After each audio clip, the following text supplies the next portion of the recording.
Postscriptum. Sekunde. Hello. Zack.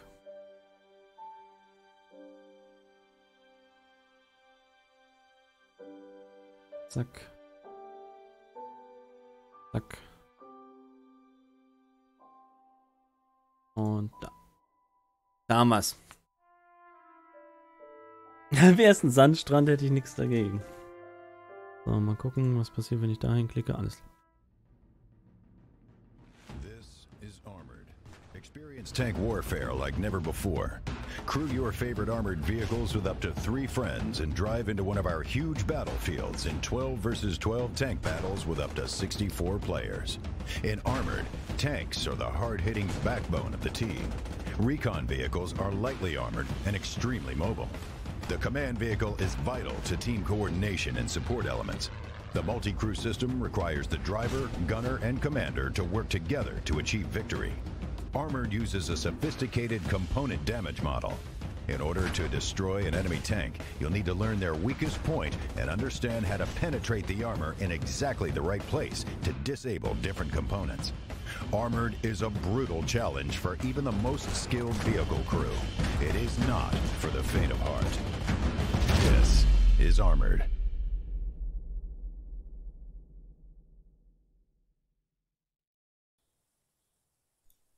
So, da hatten wir den Trailer nochmal. Hey guys, Bray here. We are live on the TeaTime. A lot of exciting things today.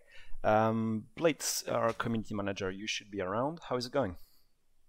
Yeah, excellent, mate. Very well. We're obviously just settling back now after a great event on Saturday. Oh, yeah. Yeah, we had a load of content creators come out and support the Armored Showcase, which was fantastic. Everyone had a laugh. Some great clips caught and captured on streams and all that. So content has been coming out this week. If you've not been checking it out, guys, get on YouTube.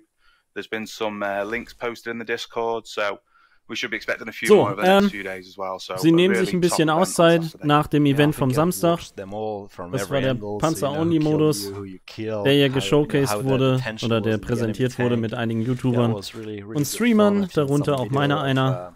Multiple point of view from the same battle, so you can hear the come from one tank and the come from the other. It was really exciting. So und sie fanden es sehr, sehr geil. Ich persönlich fand den Event auch sehr geil. Let's get right into it. So I'm gonna switch us to Arnhem Range. I have a few cool stuff to show you guys.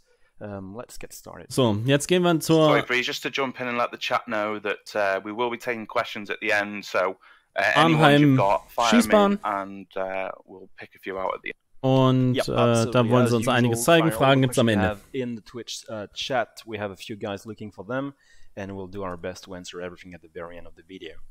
Okay, I'm gonna go in the first airborne on our trusty range map.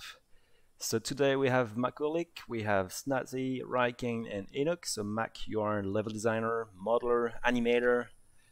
So Makolik ist ein Level Designer. Coding. Coder. Yeah, code, yeah, I don't code either. Also Quellcode.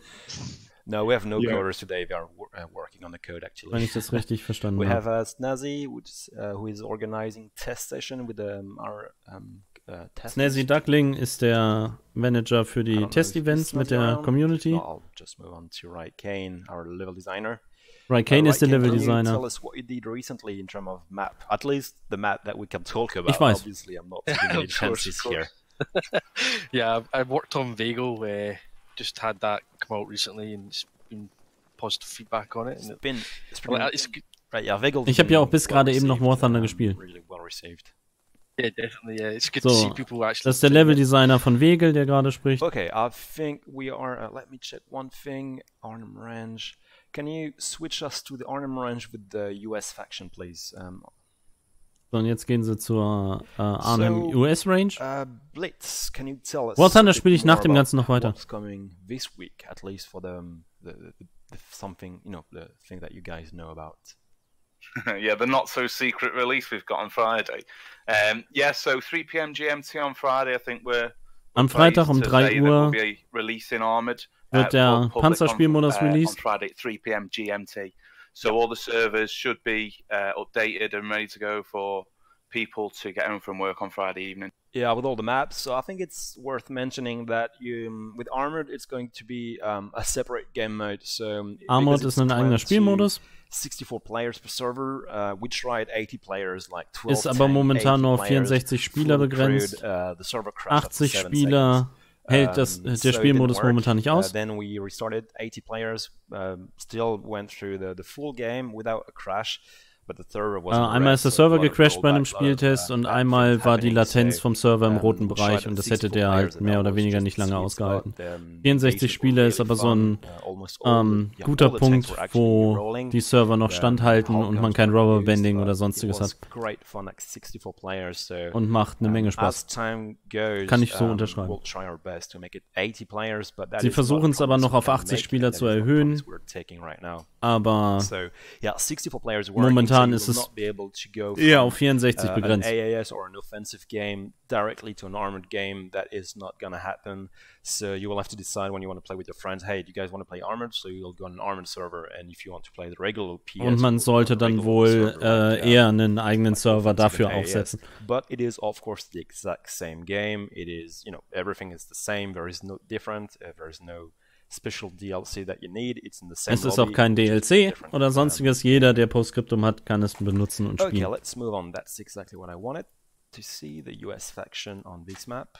Let's say I'm going to be squad lead. Doesn't really matter. I just want to show what we've been working on for the past... When was the last TeaTime? Was it like a month ago? In January, I think, when we introduced the bayonets? So, und jetzt wollen sie zeigen, woran sie gearbeitet haben seit der letzten TeaTime. Okay, so yeah, it's been 2 months. Ungefähr 2 Monate ist es her. Es gab einige Patches, neue Karten, Spieltests, darunter auch Best, die neue Karte.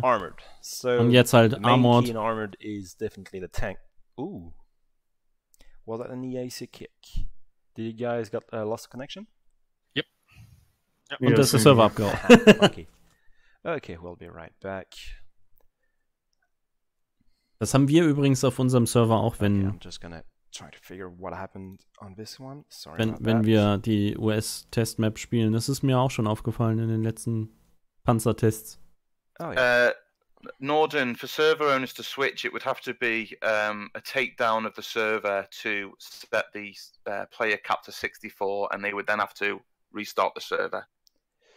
Or yeah, so I know already some teams, they want to actually have their own server. So you know, like they will have a regular server and will have an armored server. So I'm sure there will be some 24/7. Es wird sehr wahrscheinlich 24/7 Armored Server geben. Is back. I'm connecting again. I don't know what happened on this one. We'll have to investigate. Didn't happen earlier today when we tested. Sie wissen nicht genau, was jetzt gerade passiert ist bei dem Dingens. It's what we call the periscope effect. Vorhin, als es so getestet haben, ist nichts passiert, aber ist halt immer der Vorführeffekt. Yep. Okay. Even though everything was working well before, when it gets to the D-Day. It's like Star Citizen when we do a live event. There is always something that goes wrong. So I wanted to change to Arnhem. US range. Oh no, I need to slow-mo first. Ja, die sprechen auch richtiges Englisch. Also das Team ist durch die Bank gemischt. The periscope effect. Here we go again. Start again. Yep. So yeah, don't do anything. Just let me show what I wanted and then we'll switch to another map. So yes, here a few changes and a few things that have been requested many times on public Discord, our Discord server, which is discord.gg/postscriptum. And something that people are always wondering about is how does the tank works, like the damage model. Weil viele Leute im Discord nachgefragt haben, wie das Schadenssystem funktioniert, wollen sie es jetzt zeigen. Manchmal gibt es One-Shots, manchmal brauchen Panzer 5 bis 6 Treffer. Und jetzt wollen sie das System komplett neu erklären, wie es funktioniert, wie es jetzt aktuell im Spiel funktioniert. So as you can see here, we added a little sign with some numbers on them. So, jetzt haben sie ein paar Schilder hingestellt, wo dran steht, wie dick die Panzerung ist. Die Hüllenlebenspunkte oder die Hüllenintegrität. Selbst wenn die Komponenten getroffen werden, gibt es immer Schaden an der Hülle. Auch wenn man die Komponenten mit dem Schraubenzieher repariert. So the hull is literally the overall value of how bad things are. So this one, the Sherman Firefly is 1700, while if we look at the die haben die Trefferboxen verschoben. Well, this a little problem here. The hull is 1200 on Sherman M4A3. So you see, that's the global value of the tank. Das ist quasi so die globalen Lebenspunkte des Panzers. Wenn das Ganze 0 erreicht, dann explodiert der Panzer. You would have damaged someone inside, but let's say you kill the crew, it's not internal damage. So that's the first thing. Wenn man ein Crewmitglied tötet, zählt das nicht als interner Schaden. Capacity is actually the interesting bit. Is each gun here is fitted with AP shell, then each AP is able to penetrate a certain Und die Gun Capacity ist, wie viel Millimeter das Geschoss durchschlagen kann. I couldn't remember last time. How do you call it again when there is an angle and the armor becomes thicker because of the angle? Is the relative thickness, something like this? I think so, yeah. Das ist, wenn sie quasi bei 0%, wie viel, wenn es senkrecht auf die Oberfläche trifft, könnte das Geschoss 65 mm durchschlagen, das andere 75, hier 110 etc. pp. Wenn man relative Panzerung betrachtet, also wie zum Beispiel bei der Mahlzeitstellung, dann ist es natürlich etwas anderes. And now the interesting bit is how do we define the thickness of the material. So to actually show you these guys, what we decided was to show you directly inside the editor, because the SDK is not yet available. So und jetzt wollen sie uns die Hüllenpanzerungswerte nachher im Editor zeigen. How it looks, and also how do we debug it while we are inside the editor. So give me 1 second so I can switch you to the correct scene. No leaks. No leaks. Jetzt wechseln sie auf den Editor, um es da zu zeigen. Okay. Und ja, du kannst 50 Mal die Turmloke treffen und es würde trotzdem der Panzer sterben, weil die Turmloke ja Teil des Panzers ist. Where we work from when we have to do the damage system. I'm very familiar with the damage because John, the coder, and myself are the one who actually implemented it in PS. Er und John sind die Quellcode-Schreiber, die den Schaden hier festlegen. Und das sind jetzt die ganzen Silhouetten der Panzer. The Tiger, for instance, you see that there is one model for the chassis and there is another model for the turret. Und da gibt es halt zwei Modelle, einmal für das Chassis und einmal für den Turm. You'll see that the whiter the color, the thicker the metal, and the Je weißer die Farbe ist, umso dicker das Metall. The front of the tank is really white, especially on the mantlet of the turret. Well, this is a tiny bit grayer. Und gerade this thing is actually darker.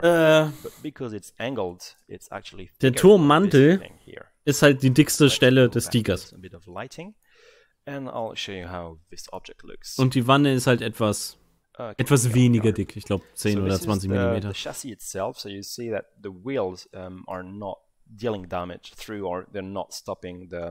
So, die Kettenglieder zählen nicht, die hindern den Schuss nicht, sondern es geht direkt durch. 100. So this bit, those bits here, it's defined per polygon. So what is orange right now? I can isolate it so you see better. This is 100 mm of thickness. Das Orangene ist 100 mm von Panzerung.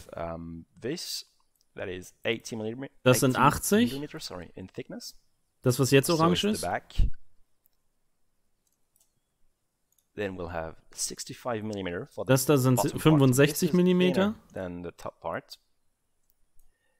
And we have all the other values, so you get the idea that. Und dann kämen jetzt noch die anderen Werte dazu. Wie das jetzt sind 25 mm. Von oben und unten. So now that we have this covered, we have exactly the same for absolutely every vehicle inside PS. So you see, und das haben sie halt für jeden Panzer im Spiel. It's really armored, like well armored here, not so much here, but because of the angle, it's pretty good. Same with the Panzer here. Well, we look at the Sherman Firefly, for instance. This guy got some new plates welded on the side. So that's actually thicker. So, und auf der Seite gibt es ja noch diese extra Panzerung oder angeschweißten Teile. Die haben halt etwas mehr Panzerung. Let's see. We have the thicker value is going to be 90 millimeter. So it's das da soll 90 Millimeter sein. So it's like 45 of this one plus another 45 of this guy, which is a total of 90. Same for this plates here in front of the driver. Und die Teile sollen auch 90 sein. Then we have 50 millimeter for the front. Das da sind 50. Very slope angle. Aber weil es halt angewinkelt ist. And we'll have 40 for the side. Und 40 an der Seite. Okay, so now, Blitz, do we have any questions so far, or is it pretty clear? Do you think the people are following? If yes, I'm going to keep on going with my explanations. Yeah, carry on, mate. We'll get to the end of the section and we'll answer a couple. Brilliant. Okay, so now that we know how we defined the thickness of every single vehicle, und so wird halt die Dicke der Panzerung angezeigt. So literally what it is, you'll see it's actually kind of funny. When I play, I have to wait a second for my character to compile for the first time. So, jetzt zeigen sie halt quasi die Panzerung, nein, die Durchdringungswirkung des Fireflies. And I have a Sten, but that Sten, it's not any Sten, it's the Sten firing 76mm shell. Das ist zwar eine Sten, aber die schießt 75 mm Geschosse. Weapon, it's literally exactly the same shell that gets out of the Firefly. Es ist dieselbe Granate, die halt auch aus dem Firefly rauskommt. And I'm gonna do dead-on shot like this on the side here in the open, and I'm going straight through. The reason is that so, und weil er da jetzt auf die Seite schießt, geht das Geschoss durch, weil der Durchdringungswert des Fireflies höher ist als der Panzerungswert vom Jagdpanzer 4 frontal. Und da bounced es jetzt. Und jetzt, weil der Winkel steiler war, ist es einmal abgeprallt, dann haben sie es etwas angepasst und dann prallt es wieder.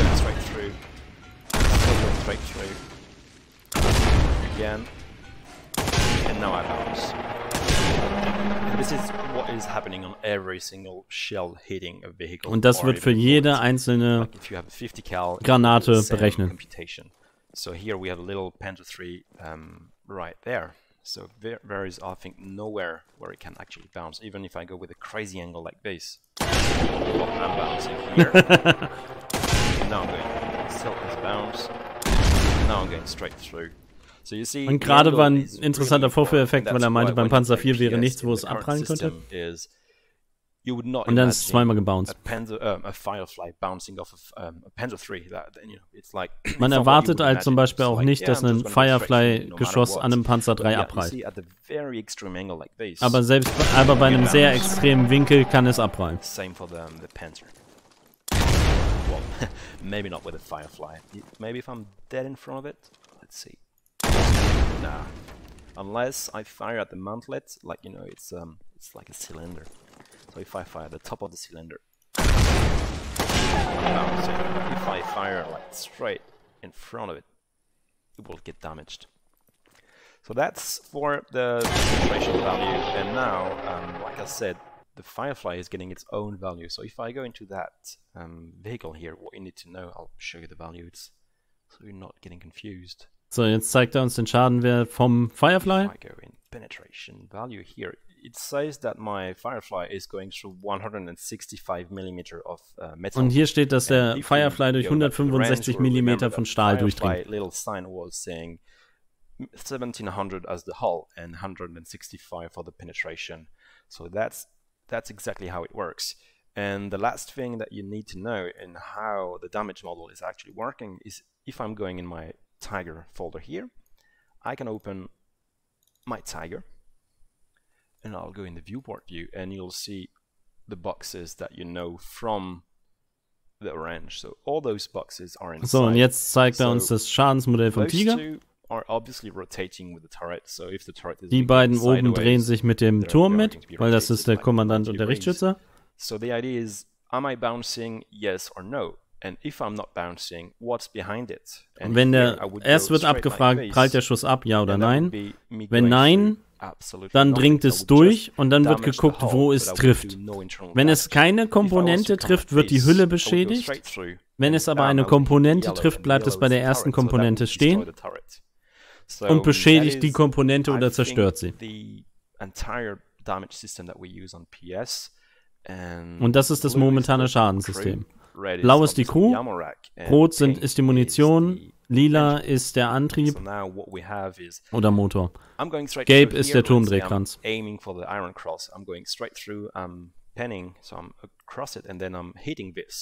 And this is having a 0.75% chance of explosion. It's out of 1, so it's literally 75%.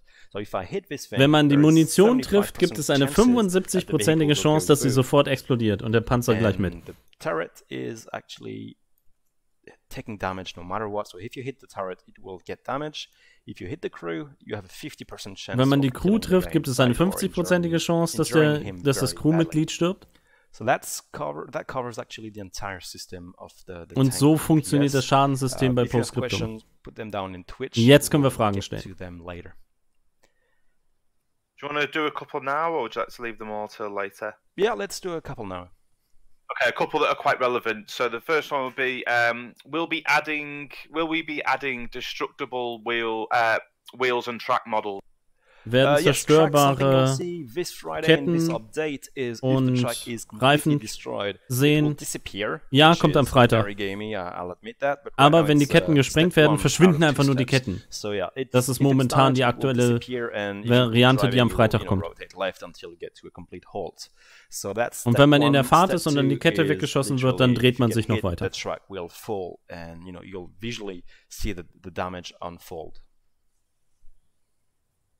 Excellent. Okay, the next one. Is it possible to hit multiple damage boxes within a single penetration? Werden mehrere Sadly, no. Schadensboxen getroffen, wenn das Geschoss durchgeht? Nein.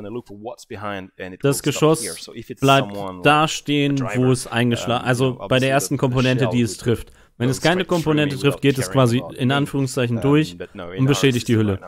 Sie wollen es aber noch machen, also es wäre ein Wunsch von ihnen, aber muss man dann halt gucken. Will there be special crew dead animations for killed tanks? No, I don't think we'll do that. Wird es eine komplette Crew-Tod-Animation geben für die Panzer? Nein. The guy is being ejected out of the vehicle. I'm not saying we'll never do it, but there are no plans currently on. Aktuell gibt es dafür keine Pläne. Alright, excellent. Let's move on to what we've got planned next. Yeah, back in the game. So can someone slow-mo this so we can go to the scoreboard? Sure. Nein, keine zwei. Oops. Whee. Ah, das ist einfach nur Slow-Mo, den kennen wir. And back to slow-mo 1 when the timer is over. Or we could just slow-mo 1 and use our trusty add match time. Add match time, and we do -1000. That actually removes time. Okay, 13 seconds. I think we can wait 13 seconds. Yeah, just a little bit. So yeah, that's really interesting. Something we also made more changes to the system that we are going to showcase on the next map. So I think wir haben noch ein paar Änderungen gemacht, aber die zeigen sie im nächsten Map. AAS. I'm just going to slow-mo here. So it's just faster. They're impatient, man. And here you see our brand new Es gibt ein Map-Voting-System. So we can actually talk about this for a few seconds. So right now in PS, when you want to go from map 1 to map 2, it's up to the server admin. The server admin is making it. Aktuell ist die Map-Rotation admin-basierend, beziehungsweise nach der Map-Rotation wird es abgekaspert. And sometimes you don't really want to play that map next, so you're just like, yeah, I'd rather do something else. And now we've added a vote. Jetzt gibt es ein Wahlsystem. Wenn man im Armored-Spielmodus ist, kann man von Armored zu Armored wählen, wechseln, wenn man Vehicle here, and instead of just having Armored as one line here, you'd have two, like you'd have AAS and Offensive, and then wenn man den normalen Modus spielt, dann hat man die Auswahl zwischen AAS und Offensive. As you can see, we have 8 slots, and in a few weeks, if not month, we'll have way more than 8 maps. So in einigen Wochen und Monaten haben sie mehr als 8 Karten. Dann kann man Refresh wählen und dann kommen neue Maps zur Auswahl. And obviously random is you leave the computer to pick a map for you.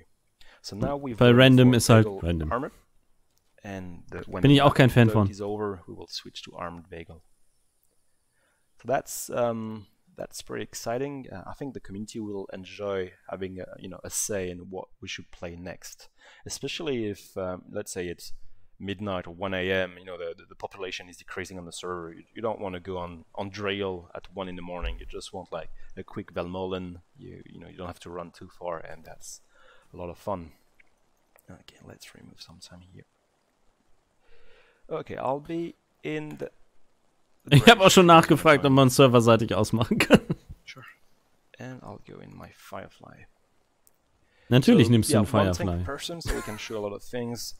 So another thing that we focused since the event, so you haven't seen it before, it wasn't there during the event, we just did it a few days ago, is we revamped the way the driving works in PS. So Sie haben das Fahrmodell überarbeitet. We reworked the way tracks grip to the ground, so it will look a lot cooler. Soll jetzt cooler aussehen? Ob sich's anders anfühlt, wird man sehen. What do we have here? Cromwell.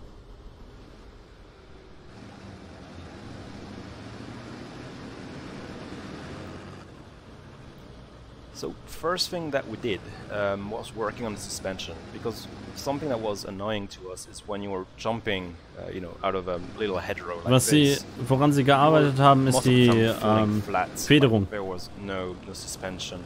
So one thing I'm going to show you, and this is because I have dev privileges, you don't have access, even the admin don't have that access, is the third-person camera. Es gibt Third-Person-Kamera, aber da haben die Admins noch nicht mal Zugriff drauf. Jetzt passen sich die Fahrzeuge besser dem Terrain an.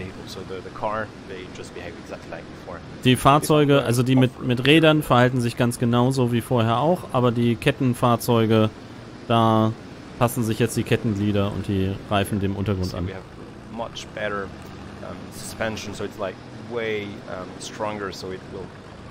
Better pressure on the landing, and that will also allow you to climb some object that you would not have been able to climb in previous. Jetzt kann man dann auch besser dann Steigungen nehmen, die man vorher nicht nehmen konnte. No longer do Tokyo drift when you are in the field and trying to turn left. Nein, Third Person gibt's nicht. Das ist jetzt halt nur zum Demonstrieren. So now if you start turning, it's more like you're removing speed from one track, and it's not like a car where you have a differential. Here it's more like if I want to turn left, I'm removing, I'm using the clutch on my left track. Jetzt sollen sich die Ketten auch beim Drehen auch realistischer verhalten, optisch.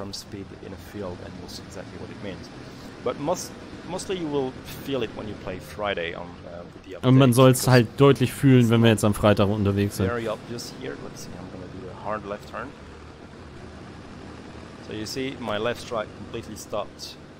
So, und da sieht man dann halt zum Beispiel auch, dass die linke Kette komplett gestoppt wurde und die rechte halt noch ordentlich Gas gegeben hat für die Kurve.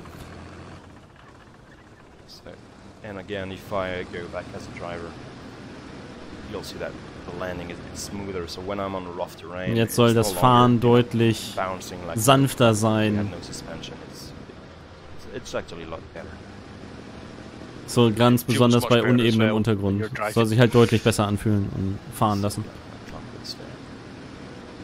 unanbindet. It's clearly smoother. Blitz, can you tell us what's next on the showcase list?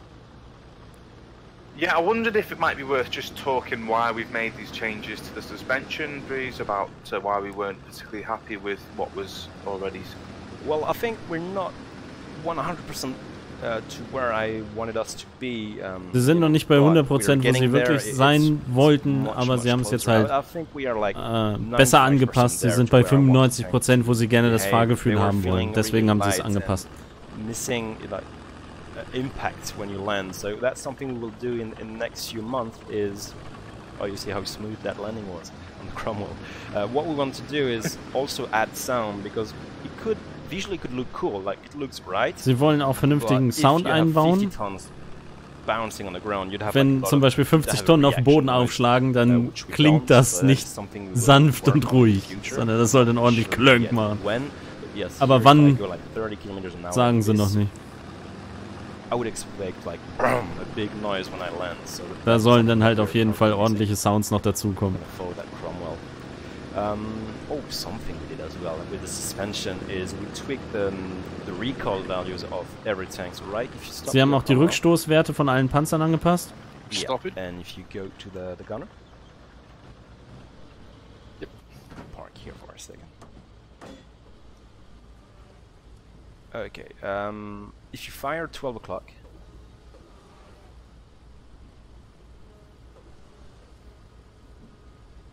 There you go. Fire here. I'm gonna do one more because I was pre-caching the effects. I had a small lag. Go for it.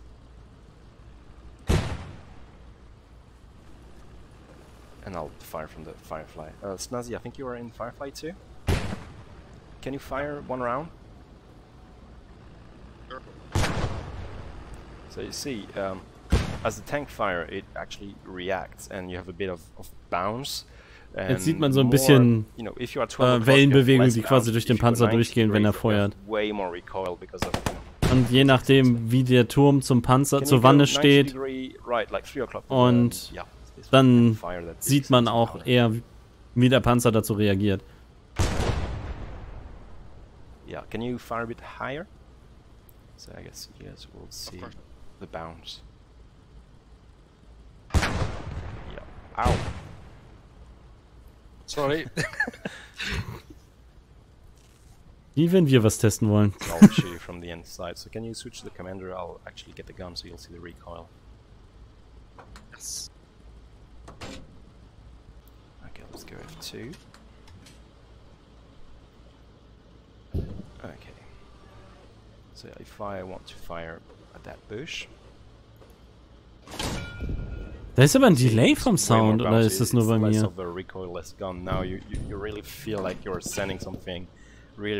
Jetzt soll es sich auf jeden Fall so anfühlen, als ob man ordentlich Wumms hinterm Schuss hat. Okay, so that was the new addition to the driving system, to the handling, to the weapon. We have a lot more fixes. You will see all of this in the changelog on Friday. But this alone, for me, it's game-changing, at least for the way the tanks are going to behave, you know, what you would expect them to be able to do. For me, it's clearly game-changing. Yeah. Yeah, and just to answer a question in the chat, these changes to the vehicle behavior is cross-game mode, so it's not purely for Armored. Ja, das bezieht sich auf alle Spielmodi und nicht nur für Armored. It's the same thing as not having the hull gunner in Armored. You can go hull gunner, it's just you're not going to do much, but we don't want to restrict vehicles like, you know, removing the seat because it doesn't make any sense. We really want to give that kind of sandbox experience. That's how the tank is. If you want someone in your hull gun, go for it. It could be the recon, it could be the repair guy. Beim Panzer-Only-Modus haben sie den Hüllengunner-Platz, also den Bug-MG-Platz, nicht rausgenommen, sondern wer den haben möchte, für zum Beispiel Aufklärung oder Reparatur oder sonstiges, der kann den noch benutzen. Okay, if I press enter, oh, I'm blinking now, it should not be blinking, we'll fix that. You can now tell right away what section everybody is. So you don't have to go with the mouse over and they're like, oh, that's section 10. Jetzt steht die Zahl der Section an der am Panzer direkt dran. Also das Blinken ist jetzt momentan noch ein Bug oder es sollte nicht blinken, aber das soll im Freitag-Patch mit drin sein, sodass man nicht mit der Maus gucken muss, welche Section oder welche Gruppe in welchem Panzer sitzt. So dass man dann halt direkt sagen kann, ah, okay, Gruppe 5 bitte nach Westen fahren, unterstütze Gruppe 10 oder so. Why don't we... Yep. I think we're on to the next subject, which is obviously the update on packs. I don't know if you want to give them a brief on that. One more thing that I want to show people just before we move on to packs. Oh, sorry. I'm going to change us to another map because this is armored and I don't have what I want. So Vegel, offensive 01, and we'll slow-mo because we don't have time for this. So I'm bypassing the vote. So, and something we didn't say about the map vote is if you are a server owner and you don't want it, you just have a line in the config file and just set it off and that's it. Yes. No map vote for your server. Wenn man den Map Vote nicht haben will, kann man den auf dem Server auch deaktivieren. Das ist einfach nur so eine Zeile im Quellcode, die man deaktivieren kann, beziehungsweise einstellen kann und dann ist gut. Can you make a infantry section, whoever is around? Cool. There we go. Okay, so let's respawn at the S. Oh, we have to slow-mo again.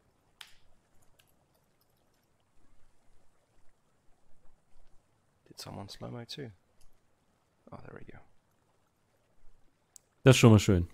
Wir machen uns ja nicht Gedanken für die Map-Rotation, damit irgendjemand dann AS wählt oder so. So let's respawn here.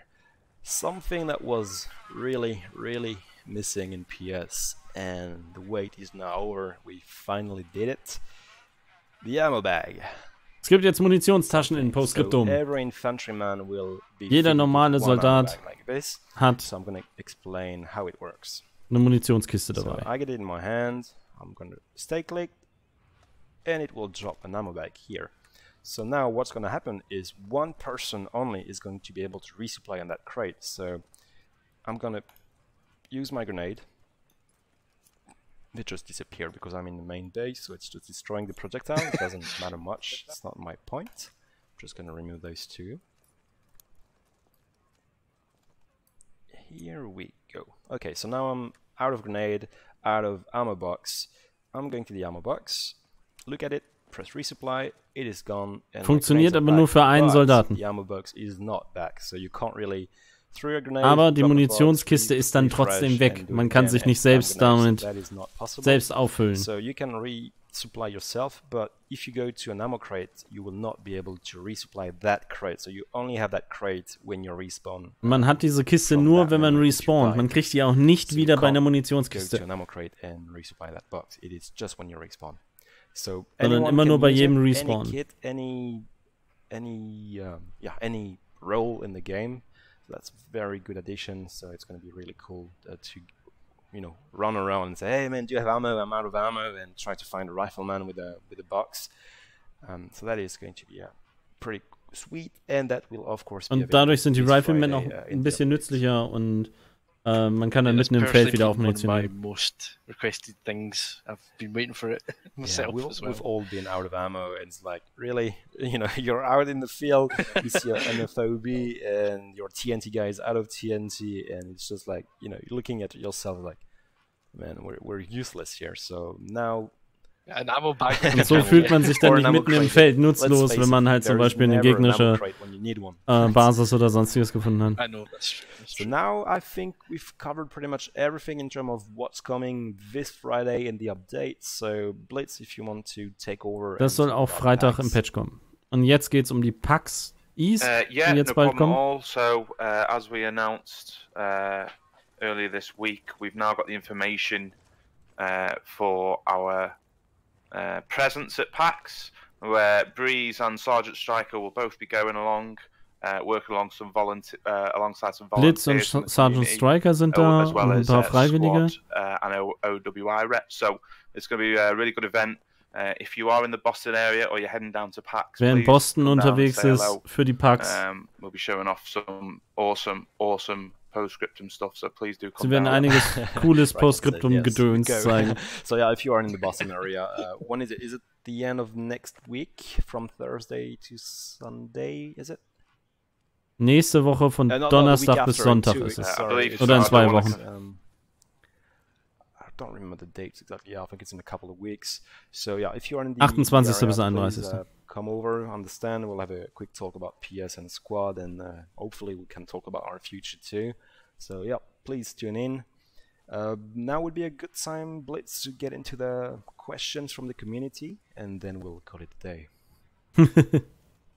Sure, so just one I've just seen now. Will AT be able to rearm from the ammo box? Anyone can resupply. So let's say, Snazzy, you just fired 1 magazine of that 1911, you will waste a beautiful ammo crate by just resupplying on it. So when you drop an ammo crate, make sure you drop it for someone who actually needs it, and that guy will go there and actually resupply on it.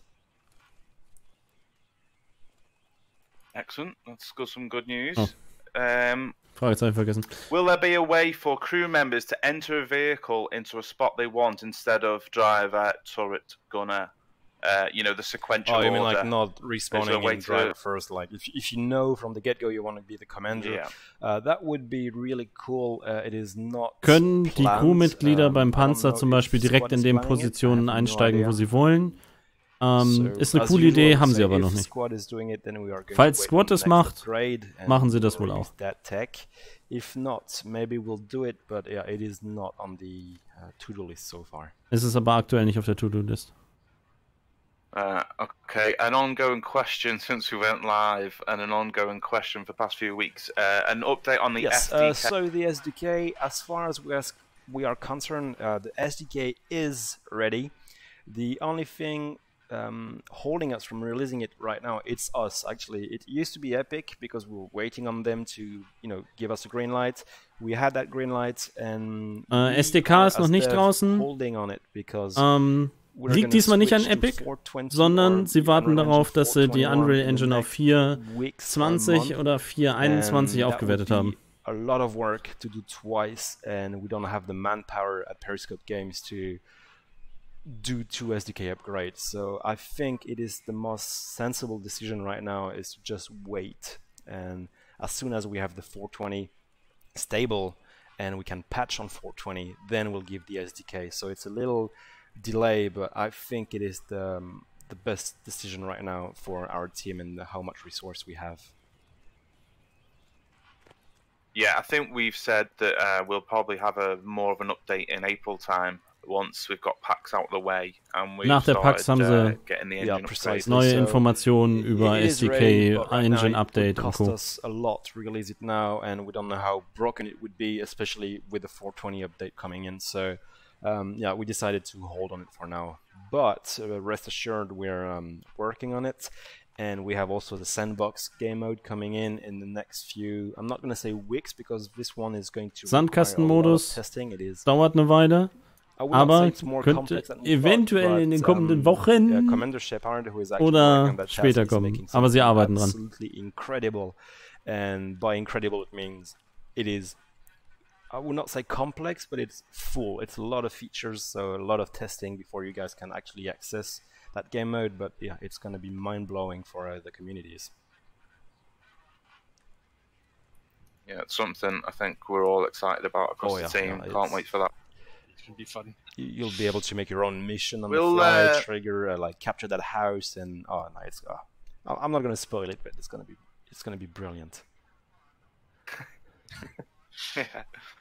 Okay, so final one before we head on to the next topic. Will there be a way to put small shrubbery on tanks to get a little you mean like the Stug and like können wir Tarnung an unsere Fahrzeuge packen, wie kleine Büsche oder sonstiges? We don't have upgrades on vehicle now, so basically es gibt keine Upgrades für Fahrzeuge momentan.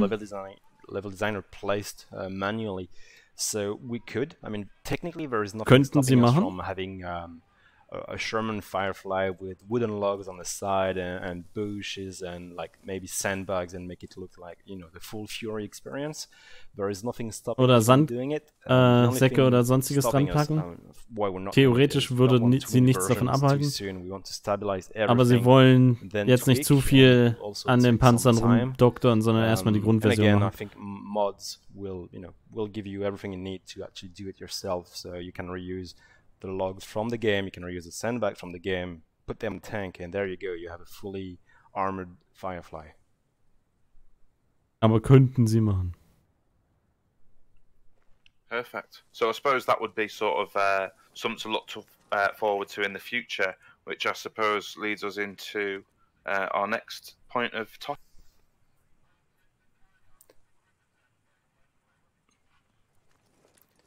So the next subject is, I would say, our future, maybe. So a question that gets asked very often on Discord is, hey, what is the next theater going to be? So was ist der nächste Kriegsschauplatz? Sagen sie immer noch nicht.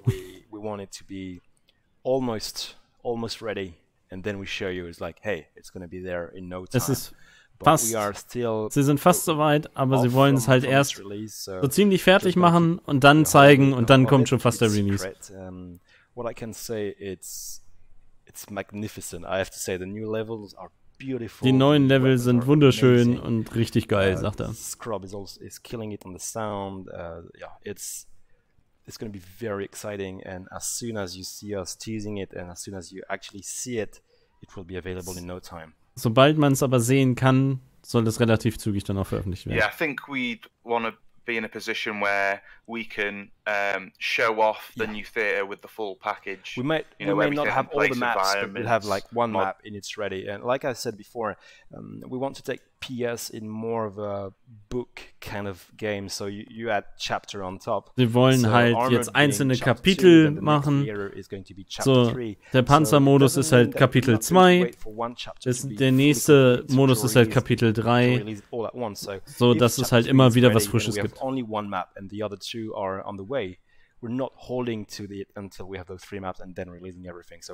sie wollen halt auch nicht jetzt, dass man Ewigkeiten drauf wartet, bis eine neue Karte dann fertig oder bis dann alle neuen Karten fertig sind, sondern sie warten darauf, wenn dann eine neue Karte fertig ist, kommt die halt raus. Und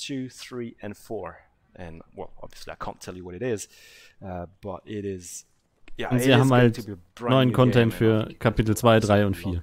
Aber sie sagen noch nicht, was es ist. Yeah, big year, I think. Yeah, depending on 3 and 4, we know what 5 and 6 are going to be as well. So, yeah, we are in for the long game here. And sie haben auch schon Kapitel 5 und 6 geplant. Und das soll in den kommenden Monaten soweit sein.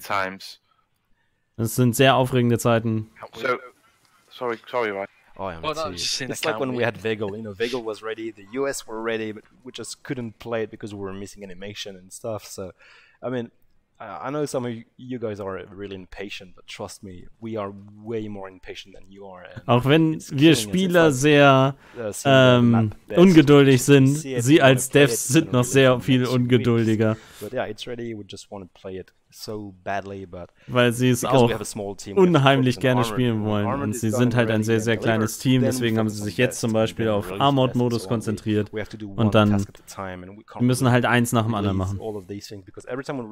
We have to keep track of the bugs, keep track of the feedback, the balance, and so on. So if we were to release on Friday best and the armored and another map and whatever and so much, it's just impossible to keep track of everything, and then we would Sie könnten nicht alles beobachten und auch das Feedback nicht berücksichtigen, wenn sie jetzt alles auf einmal releasen würden, sondern sie machen halt eins nach dem anderen. Deswegen kommt jetzt halt Freitag der Panzermodus, dann irgendwann Best und dann geht's weiter.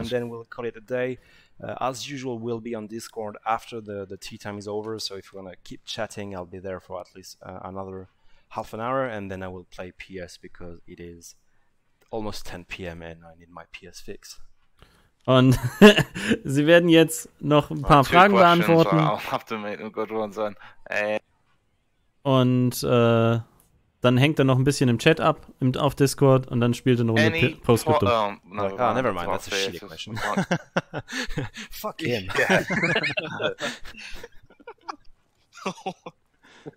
You said it, yeah, not but me. people know I'm very rude. Do we? Here we go. Here's a good one that we can include in the end. Do we have any free weekends planned for release? I presume he's talking about yes, I know Armored there's a release. free weekend planned. Gibt es Gratis-Wochenenden? I don't remember when. I know it's soon. Es gibt eins geplantes, das bald kommt, aber sie wissen es nicht. Er weiß gerade nicht, wann genau. There's one coming, I just don't remember when. Yeah, I'm But yes, consulting there the is one calendar coming now. in less than a month. So expect a lot of newcomers. And again, I know you guys will be on your base behavior and you will not call anyone noobs and shit like that. We know you. We know you're a very mature community and you will not bitch at the new guys because they have no idea what they're doing. Which they will. Und wir sind eine sehr erwachsene Community und wir scheißen nicht die Neulinge an, die an einem Gratis-Wochenende vorbeikommen. Und nein, das tut die Community, die wir haben, jedenfalls nicht in extremem Umfang. Okay, we'll finish with this one. Will there be any optimization updates coming within the next 6 months? Wird es Optimierungen geben im nächsten Update? In jedem Update sind Optimierungen drin. It's an ongoing battle. It's 80 players on maps with a es kommt immer in jedem Patch, kümmern sie sich um die Optimierung. Sie haben halt sehr viel, es ist sehr viel, worum sie sich kümmern müssen, weil es halt 80 Spieler sind auf einem Server. Und da kann es halt rumgehen und da kann es halt durchaus einen Server laggen. Einige laggen, andere nicht. Und das ist halt, darum kümmern sie sich. Sie erhalten die Optimierung nicht zurück, sondern sie kümmern sich drum. Und je weiter sie kommen, umso mehr lernen sie ja auch und umso mehr können sie sich drum kümmern.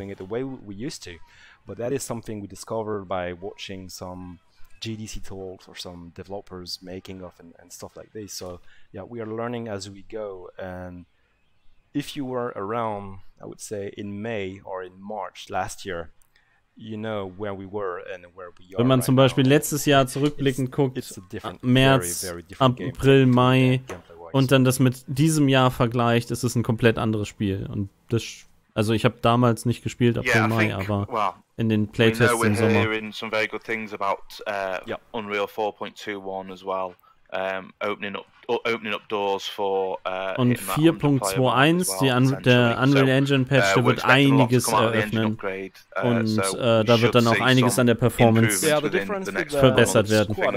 Squad always said they were going for 50v50 and we did the same when we were a mod 2 years and a half ago. We said like, yeah, we're going 50v50 because squad is, and then we realized that we were adding more vehicles than squad. Sie haben mal damals auch gesagt, wir machen 50 gegen 50, genauso wie Squad, aber damals waren sie noch ein Mod für Squad und sie haben deutlich offeneres Terrain, keine unsichtbaren Wände und viel, viel, viel mehr Fahrzeuge gleichzeitig aktiv als bei Postscriptum. Als bei Squad, nicht bei Postscriptum, Entschuldigung. Also Postscriptum hat mehr Fahrzeuge als Squad aktiv. Und unterschiedliche Fahrzeuge. Aber eventuell kriegt ja Squad noch Hubschrauber, das machen sie natürlich nicht.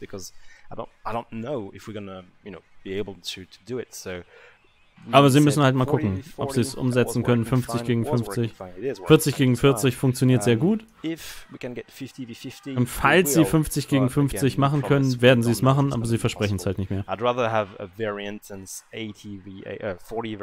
40 with a lot of vehicles than a 50v50 with just one vehicle. Sie haben lieber 40 gegen 40 mit vielen Fahrzeugen als 50 gegen 50 mit nur einem Fahrzeug. So I think that's pretty much everything for this week. So stay tuned, guys. This patch is coming this Friday at Der Patch kommt Freitag. GMT. So it is 4 so ungefähr 3 Uhr. For us in the office in France. In Frankreich ist es 4 Uhr. Kann dann sein, dass es bei uns 5 ist. Also 3 Uhr nachmittags GMT. Aber sie freuen sich schon auf das Feedback, wenn der Armored-Spielmodus rauskommt. Do you guys have anything else to say before we call it today?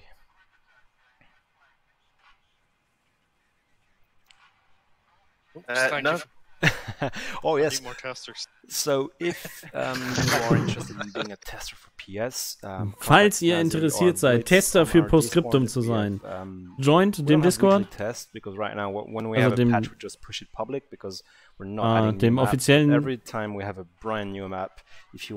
Postscriptum Discord, und dann mit denen in Kontakt treten. Und dann kann man halt zum Beispiel neue Karten testen oder neue Fraktionen oder weiß der Geil was.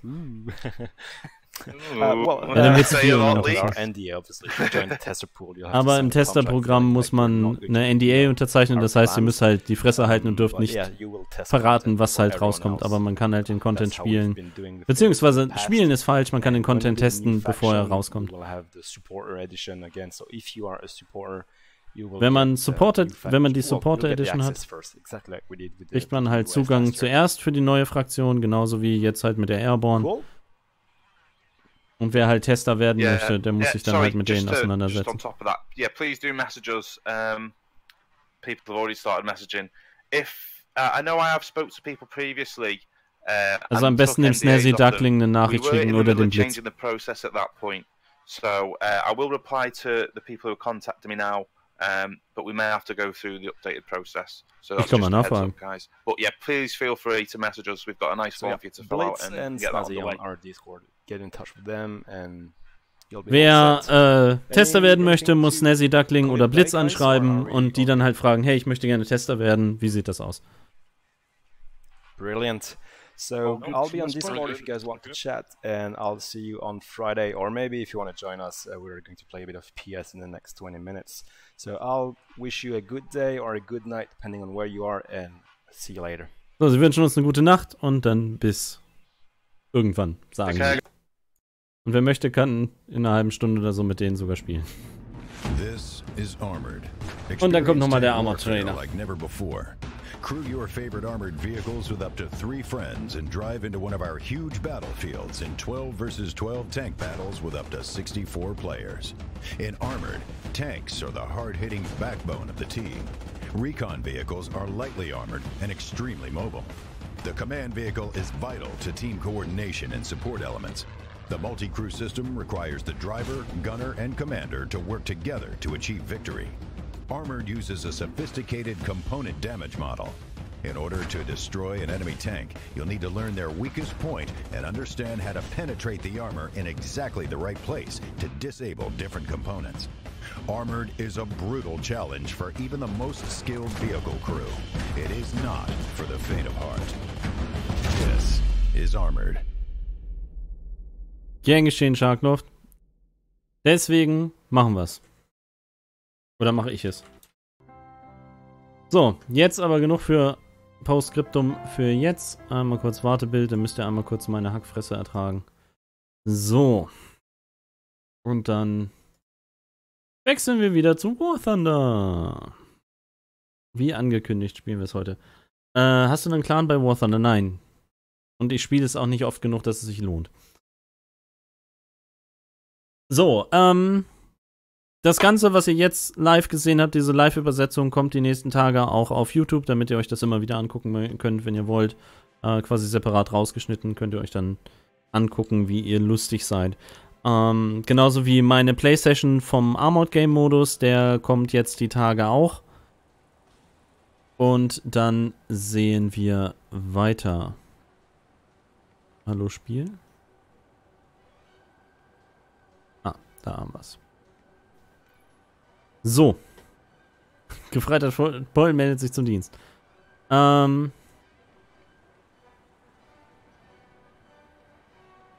Gut, zu der Frage, die KSK Hauptmann gesagt hat, beziehungsweise was KSK Hauptmann gesagt hat, die beachten doch das Feedback gar nicht, Panzerthema. Ich habe mich mit den Devs unterhalten und sie haben eine Firmenpolitik, die besagt, sie beteiligen sich nicht an Diskussionen im Discord über Panzer. Offensichtlich haben sie in der letzten Zeit diese Diskussion, beziehungsweise diese Regel aufgelockert oder weggemacht, weil sie sich in den letzten Tagen häufiger an einigen Diskussionen über Panzer beteiligt haben. Darunter zum Beispiel der Tiger war nicht unverwundbar und der konnte durchschlagen werden und so weiter und so fort. Darüber kann man halt nach wie vor streiten und man kann sich auch darüber fetzen, wie sie es umsetzen und Ähnliches. Da bin ich auch ganz bei euch. Ich bin zum Beispiel auch noch nicht mit dem System zufrieden, wie sie es zum Beispiel machen, weil wir haben ja vorhin geguckt, wenn wir uns einfach mal die Werte vom Firefly angucken, die 168 mm Penetration sind halt bei 100 Metern. Aber auf 100 Meter kämpft man nicht. Und das nimmt ordentlich ab, je weiter man entfernt ist und so weiter und so fort. Aber wie gesagt, das sind Diskussionsmöglichkeiten. Da seid ihr oder sind wir generell aufs Feedback angewiesen. Da müsst ihr ins offizielle Discord gehen und auch im Feedback-Channel schreiben, hey, das Panzer-Gameplay passt momentan nicht oder ich finde Einheit XYZ OP oder sonstiges. Ich mache es schon, also ich spreche häufiger im Namen von unserer Server-Community, also auch im Namen von euch, weil wenn ihr mir zutragt von wegen, hey, Panzer XY passt nicht, dann trage ich das an die Devs weiter und sag denen dann Bescheid. Gute Nacht, Thorn. Und, aber je häufiger es auftaucht, umso eher muss es auffallen. Sage ich mal so. Was meinst du, lohnt sich der Tiger dann wieder? So wie ich es verstanden habe, spielen Geschwindigkeit und Entfernung keine Rolle im Panzerkampf, oder habe ich das falsch verstanden? Nein, das hast du richtig verstanden. Entfernung und Geschwindigkeit spielen momentan in Postscriptum keine Rolle. Anwinklung schon. Also die Mahlzeitstellung spielt eine Rolle bei Postscriptum. Und auch bei War Thunder.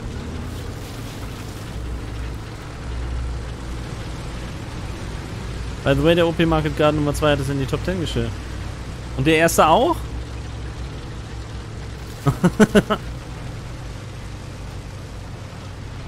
Stehen wir beide jetzt in der Top 10? Einmal, hat keinen Spaß gemacht. Ich habe Flotte schon in War Thunder gespielt. Ich bin noch nicht sehr weit in der Flotte.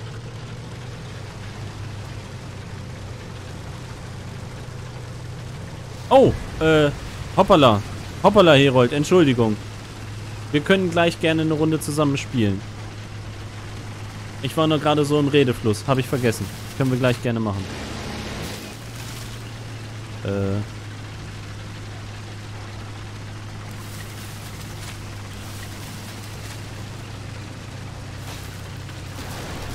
Entfernung und Geschwindigkeit der Granate sind doch aber auch mit die wichtigsten Punkte für die Penetration.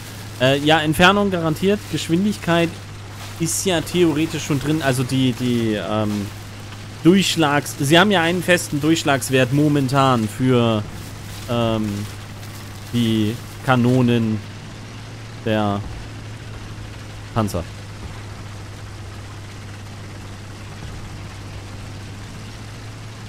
Aber an alle, die jetzt mehr oder weniger nur an Postscriptum interessiert sind, ihr könnt euch sicher sein, dass wir am Wochenende wieder Panzertests machen werden mit dem neuen Patch. Wir stellen uns da sicherlich wieder eine Stunde mindestens hin auf die Shooting Range und testen. Ob der Tiger dann wieder taugt oder nicht, werden wir dann feststellen spätestens.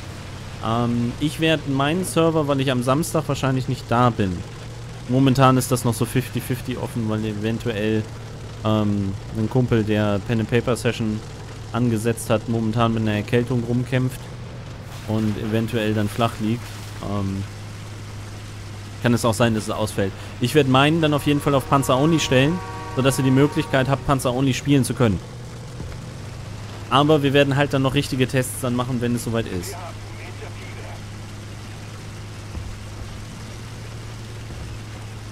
Das nur dazu. Wir machen halt wieder die Tests und geben dann auch das Ergebnis bekannt. Mir geht es auch auf den Sack, dass wir die Großkätzchen schon seit Ewigkeiten nicht mehr in Action hatten. Und deswegen werden wir da aktiv dran arbeiten, dass wir die auch wiederbekommen. Ich persönlich fand die TeaTime jetzt nicht so produktiv, weil wie das System als solches funktionierte, wusste ich schon.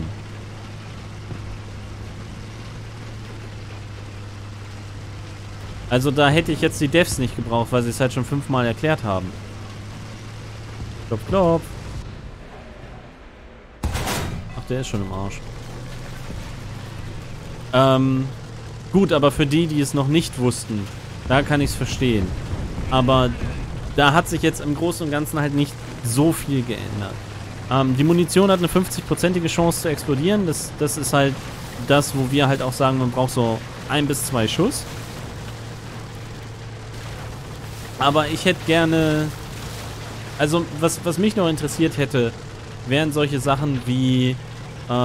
wie sehen Sie momentan das Balancing von insbesondere Tiger gegen Firefly? Sind die damit 100%ig einverstanden? Weil das ist so einer der Hauptkritikpunkte, der momentan aufgeführt wird.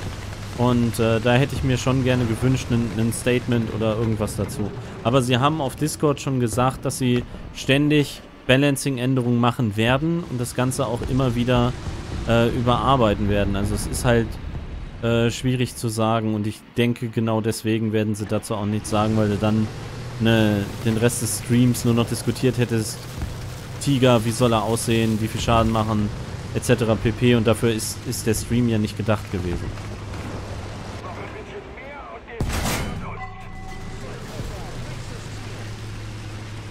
Und von daher kann ich das schon verstehen.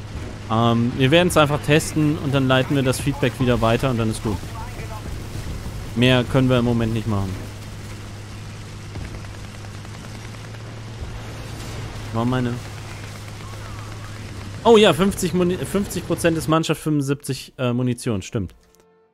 War meine erste TeaTime, aber gerade das Panzerungsmodell war mir schon klar. Ist ja in vielen Panzer-Games ähnlich, richtig.